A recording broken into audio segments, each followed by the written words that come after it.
Russia's dealings, or, more accurately, its clashes, with the West, have centered on one country which has been a particular flashpoint for confrontations in recent years: Ukraine.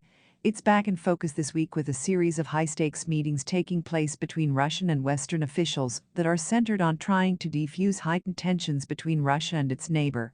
A particular issue right now is whether Ukraine, something of a frontier country between Russia and the rest of Europe, and one which aspires to join the EU, could one day become a member of the Western military alliance NATO. This is a possibility Russia vehemently opposes.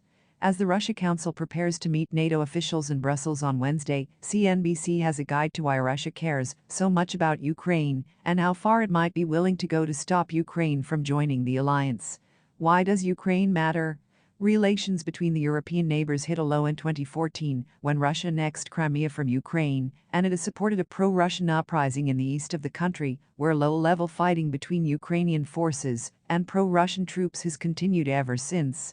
Tensions have ratcheted up even further in recent months amid multiple reports of Russian troops amassing at the border with Ukraine, prompting widespread speculation that Russia is preparing to invade the country, although it has repeatedly denied it is planning to do so. For their part, the US, EU and NATO have warned Russia that they will, as President Joe Biden told President Vladimir Putin during a phone call on December 30th, respond decisively if Russia further invades Ukraine. Just how far the West would go to defend Ukraine is a big question, however. What does Russia want? Last month, Russia set out several main demands to the West on Ukraine, among other security matters, in a draft security pact.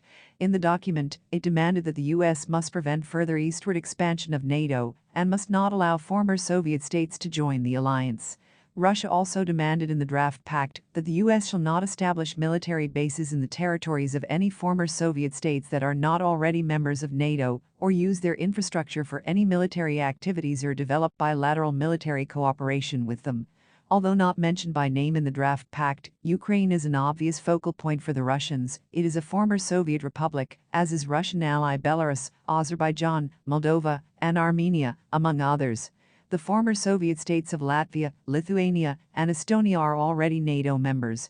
Russia has already, and often, expressed its dislike of U.S. missile defense complexes in Poland and Romania in Eastern Europe, and the bolstering of NATO's presence, in terms of combat-ready battlegroups, as NATO describes them, in the Baltic states and Poland.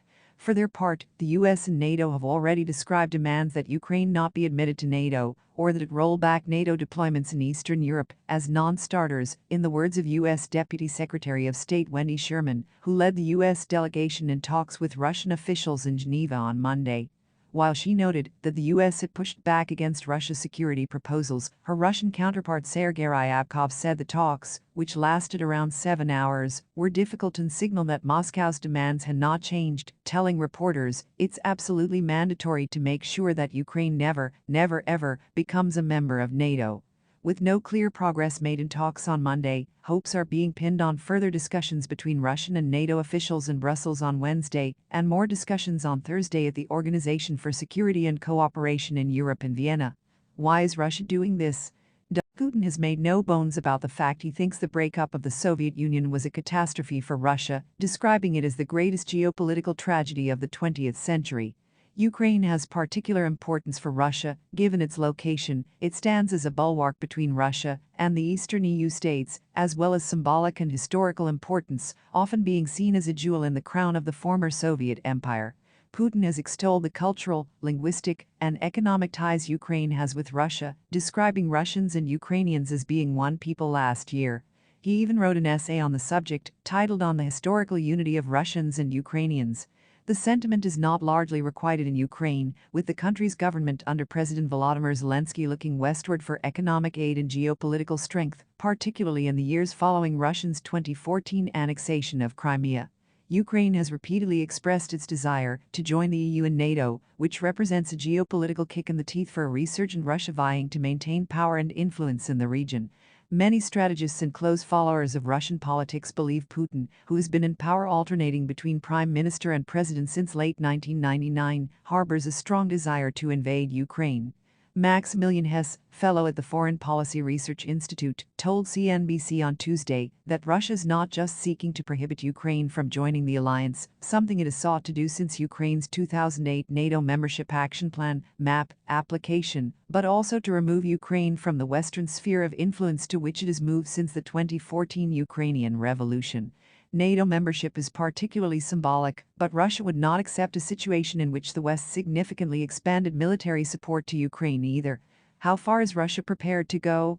One of the biggest questions facing Western officials is just how far Russia is willing to go to stop Ukraine's drift toward Europe and the West, and to enhance and extend its presence and influence in the country as it stands. At talks on Monday, Russia's delegation insisted that there were no plans to invade Ukraine, but analysts aren't so sure. Angela Stent, Director Emerita of Georgetown University's Center for Eurasian, Russian, and East European Studies, told CNBC on Tuesday that a Russian invasion of Ukraine could still happen. Let's say 50-50 at the moment, she said, adding that it could be a more limited invasion rather than a massive one. That danger still lies there, she said. Hess agreed, noting that I do think Russia is prepared to go to war, but I do not think the Kremlin would desire a war far beyond the current fronts.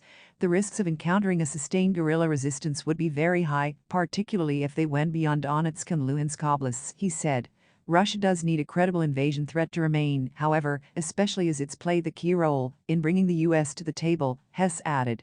The risk of renewed or expanded Russian invasion. Ukraine, of course, already faces an ongoing Russian invasion of Crimea and proxy occupation of parts of Donetsk and Luhansk, has never fully receded these past 8 years, and is unlikely to after these talks, as maintaining the ability to restrict Ukraine's potential success is still seen as key to the long-term self-preservation of the Kremlin, he said. Meanwhile, Tony Brenton, a former British ambassador to Russia, told CNBC on Tuesday that both Russia and the U.S. want to avoid a military confrontation and that Moscow just wants what it sees as its interests.